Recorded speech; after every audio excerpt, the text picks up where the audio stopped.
Good morning, everyone. We all know that this is the only Torah portion for the beginning of Moshe Rabbeinu's life until his passing, where his name is not mentioned. And the famous reason is because when it came to the sin of the golden calf, Hashem said he wants to wipe out the Jewish people because 40 days after the Torah was given, they worshipped the golden calf. And Moshe Rabbeinu pleaded for forgiveness for the Jewish people, and he begged God to forgive the Jewish people and not destroy them.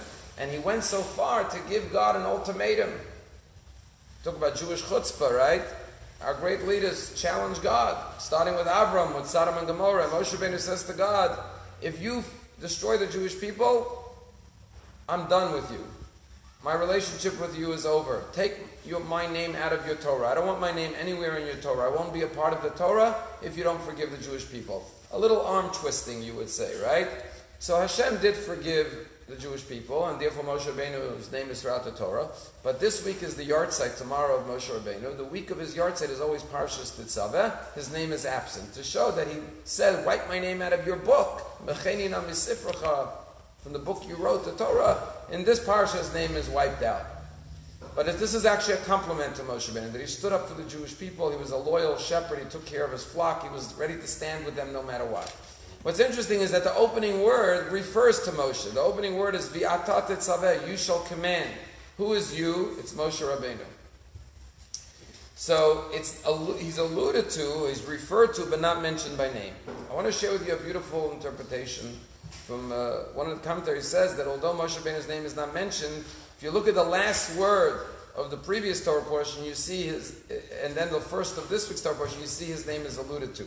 The last word was about the pegs of the Mishkan, that they were made out of Nechoshet. Nechoshet stands for Nun, it spelled Nun, Ches, Shin, Taf. So Rabbi say, Nechoshet v'ata, you are like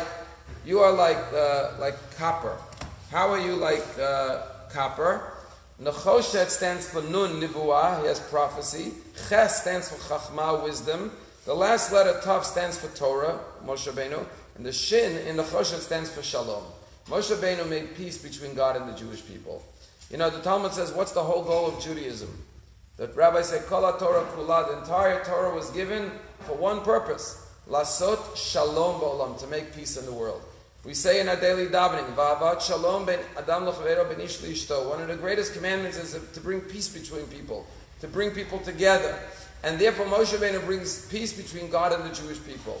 And that is the greatest praise of Moshe Rabbeinu, that he was ready to sacrifice his life and his relationship with the Torah just to restore the harmony and the peace between God and the Jewish people. And this is what we're taught about Moshe Rabbeinu, to always seek peace between people. Sometimes when there's a fire, you could pour water to put out the fire, or sometimes you could pour kerosene. Sometimes when people hear about a dispute, what do? They tell one person, you're right, I would never talk to that guy. They dig it deeper, they pour fuel on it to make it bigger, the fire. Our job is when we hear about two people fighting, we say, it's not so bad, maybe there's another way to look at it, maybe it was a misunderstanding. Try to calm the flames, try to restore peace between people. And this is the shalom that Moshe Rabbeinu restored between God and the Jewish people, and this is the way we remember him on the week of his yahrzeit. There's a true story, we have Rabbi Yossi Dworkin in our community, but the head of the Chabad community when I was growing up was a great rabbi. His name was Rabbi Dworkin.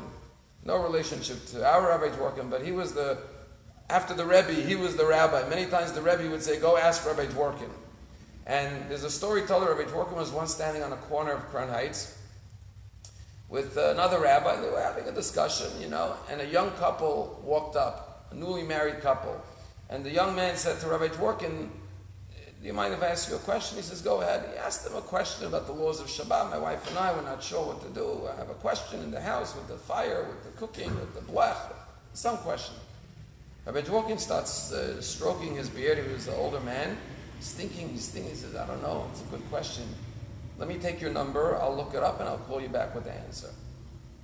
Okay. Takes his number, his name. They walk off. When they walk off, the other rabbi standing with him says, you need to look that up and call him back. It's black and white. This and this siman in Shulchan Aruch, this and this paragraph. It's an open and shut thing in Jewish law. What do you have to look? Look it up and call him back. Rabbi Dworkin says, look, this couple, they're newly married. She looks up to her husband. She married a top yeshiva boy, a learned boy in the yeshiva. If I were to say to him, such an easy question, it's right there, black and white, she's going to lose a little respect for her husband. I wanted to elevate the respect for a husband that he asked a brilliant question. The rabbi, the community has to go research it. That's the whole goal, to make husbands and wives and people respect each other more, to elevate the kavod. And that's the shalom, the peace that Moshe Rabbeinu restored with God and the Jewish people, and that's the way we remember him on his yahrzeit. The best way to be remembered, to be a person who is peace-loving.